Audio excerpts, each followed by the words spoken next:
continuing now with the lecture series on electric machine design. We're going to look at some issues regarding reluctance synchronous machine theory as we continue our study of RSM machines. This is lecture number 24, and I'm Jim Hendershot again. We see a picture here, a cutaway of the ABB machine, which we got off the web, so you clearly see the stator core without any windings in it. They've left those out, I guess, so you can see what the rotor core looks like. And it's clear there that the RSM starts with a standard induction motor, stator lamination, and winding.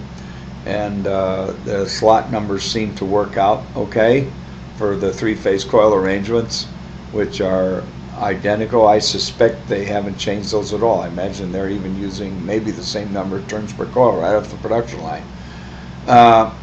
This leads us to the conclusion that based on ABB's theories, that IM frames and mechanical components of standard induction machines are very useful with little or no modifications necessary, which leads us to optimize the rotor. Happily, no magnets are required, although they're optional. There's no conductors, no intentional currents flowing in the rotor. Even eddy currents are unwelcomed. The only task moving forward is to develop a rotor that must produce a good factor of salience in order to be attracted by the rotating electromagnetic stator poles. This is a photo taken from the ABB website, and we've blown this thing up so you can see what this is apparently what their lamp looks like. Notice they got 4 keyways in the bore, and they put those 4 keyways right in line with the Q axis. I suspect that's intentional. That probably reduces the inductance in this axis, because this is a flux carrier and it attracts right to the shaft. So by putting a little gap there, you've added more air in this axis. So these little ribs here and these little ribs here are there to hold this rotor together, as we said in the last lecture. But those reduce your saliency ratio, because until those are saturated, the flux is happy to go through those sections. So these are the carrier webs, flux barriers, and flux carriers. So what goes on inside of a machine? Let's go back to our example we did in several lectures ago, showing a simple stack of laminations with a coil wrapped around it and a DC power supply here. And then we'll take and cut a big piece out of this part of the core and mount it on a shaft, put bearings on it, and we even studied this before. When we energize this coil, there's a magnetic field set up, and it tries to jump across this air gap. It takes ampere turns to do that, and if this rotor piece is horizontal here, such that the quadrature axis is lined up with the stator, then the inductance is very low, and the current builds up very fast when the voltage is connected across here.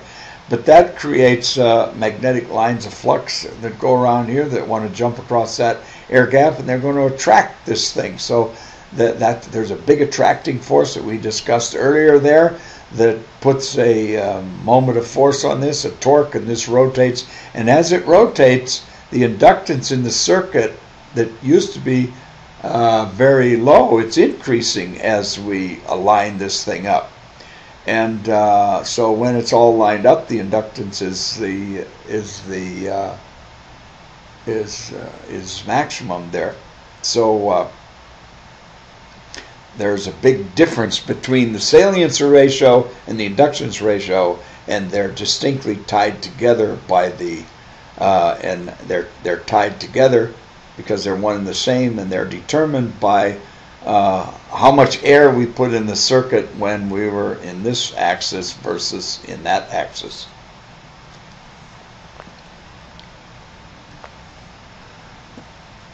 As we've said, the RSM torque dependence is dependent upon this. You see, this is really a more clear example. It kind of shows a switch reluctance rotor inside of an induction stator, but it gives you a much clearer picture of the effect of saliency. Here's your direct axis here, and there's your quadrature axis, and that's how this picture from our previous slide translates into this in a rotor. It's got 4 poles instead of 2, and as this rotates, your inductance goes from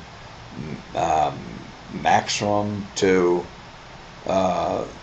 it's maximum in the direct axis and minimum in the quadrature axis, and you see that sort of going to be a kind of a sinusoidal inductance wave shape there. The equations that describe the DQ equations that describe this this situation, since we're using the same stator and inverter, the windings are for the most part sinusoidally distributed in the stator. So the stator leakage inductance is different than that from the induction motor. So the air gap flux harmonics are handled with an additional term using Park's equations. The conventional equations of a synchronous machine are converted to the equations that describe the behavior of the RSM. This is a synchronous machine as well. Since there is only a single magnetic circuit, there is no excitation field term like you would have with an induction machine. So we have the DQ equations for the RS machine. And here's the legend. Here's our DQ equations. And whoops. And the as far as power factor is concerned, we've already stated we have to have good power factor. The need for a good power factor is recognized so as not to require an oversized converter.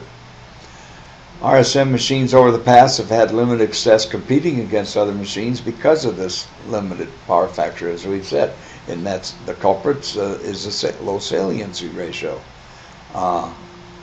And the power factor of the RSM is given by the cosine of. In the rotating reference frame, the voltage, the D and the Q axis voltages are steady state voltages. The MF angle is represented by this term here.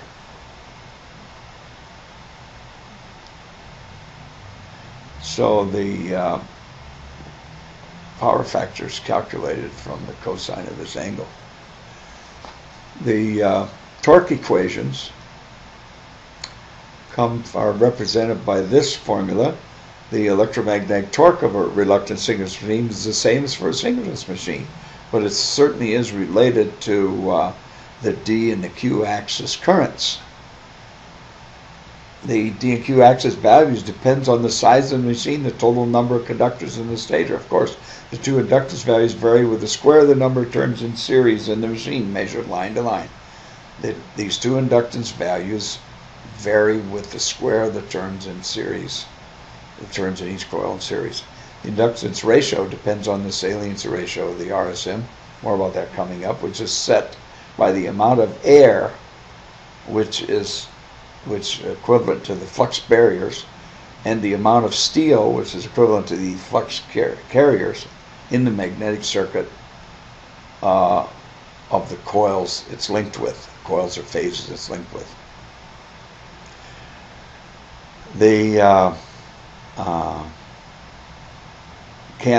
So the question is, can the RSM produce sufficient torque density to compete with other machine types?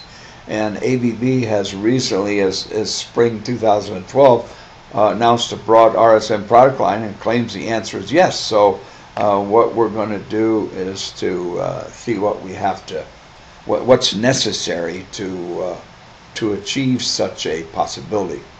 And we can thank Tom Lippo and Mr. Matsuya and Gary Horst, who have blessed us with their work with RSMs as back as 1954 to provide us with a good starting place for designing an RSM rotor. They've answered this question that we posed as to the relationship between the power factor and the RSM machine. If they have done extensive simulations, and Lippo Professor Lippo and Matsuo at Madison, University of Wisconsin, have done extensive calculations and simulations, and Gary Horst, an engineer from Emerson Electric, has backed up their simulations with building samples and testing them. And here's what they've found: a relationship between the power factor and the saliency ratio is based on their work. So this is a plot of all the models that they simulated. They plot power factor versus saliency ratio.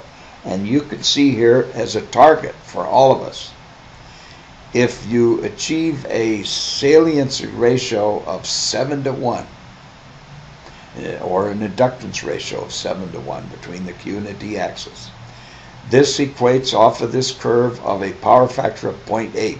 And 0.8 is certainly an acceptable power factor to compete with an induction motor. So that tells us what our design goal is. The work summarized by the previous slide indicates possibilities for this machine against an induction machine. Since the infrastructure components are identical and the power converters are similar to IEM products, this makes a very exciting opportunity. Now, a study of previous designs of RS machines over the years indicate difficulty in achieving saliency ratios above 3.5:1. Lippo and Matsuo of the University of Wisconsin have created rotor configurations with acceptable ratios that have been validated by Gary Horst. The two principal known ways to create this kind of saliency in an RSM machine involve laminating either axial or radially, as we saw in the previous sketches, with alternate flux barriers and carriers to control the permeability paths to create the poles, the salient poles, we should say. And these are those two examples that we've seen before. Now, tests have shown that this method of laminating gives you the highest saliency ratios. However, the complexities of designing this are very tough. You have to have a lam dies or punching tooling that forms every one of these, and every one of these is a different radius. They have to fit together. You could automate the assembly, but the tooling required to make all these different parts is significant.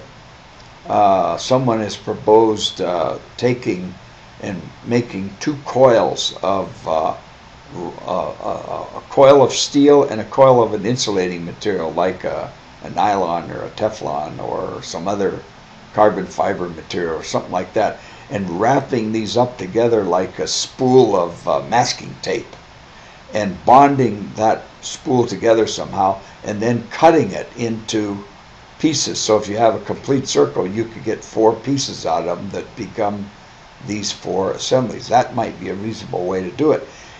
These examples were made with each one tooled separately, and the first ones like this I've seen were built by Professor Tim Miller at the University of Glasgow in the SPEED Consortium, and they used a non-magnetic piece here and drilled holes and tapped the core, and so they had fasteners here to clamp all this together. Well, that's not a viable production technology. A more viable production technology is to laminate them this way, because if you do it this way, you throw the core, you throw the hole in the stator away, and that's expensive silicon steel, so you throw that away. This way you punch it out of there just like you would an induction motor. If you're going to compete like an induction motor, it seems like you have to laminate it this way, but you have to get the saliency ratio with this type of a construction as good as that one. Now apparently that's what ABB has done. Not sure. That's for the rest of you to decide and to figure out. Of course, there's the mechanical considerations in terms of trying to hold this thing together, because there's not only radial forces on those flux carriers, there's also tangential forces on those flux carriers. So all those issues have to be figured out, and those present some opportunities and challenges. The bottom line is this is a great opportunity to be creative and inventive to come up with a good rotor design. In passing, as we end this lecture, I want to point out a special version of this that was done by Padova, University of Padova, how you pronounce it. And this shows layers of magnet slabs put in in here to be used as flux barriers. So I find that kind of interesting, but they would have to be magnets that were low enough in cost to justify doing it. But I think in the literature you're going to find lots of examples where people enhance these. Rather than spend their R&D efforts and their time and their simulation hours and their tools spent, they're playing around with putting magnets in to increase that performance of the machine. And my view is that don't waste your time with magnets. Concentrate on a very unique rotor barrier carrier configuration that gives you the saliency ratio of 7 to 1. That concludes this lecture.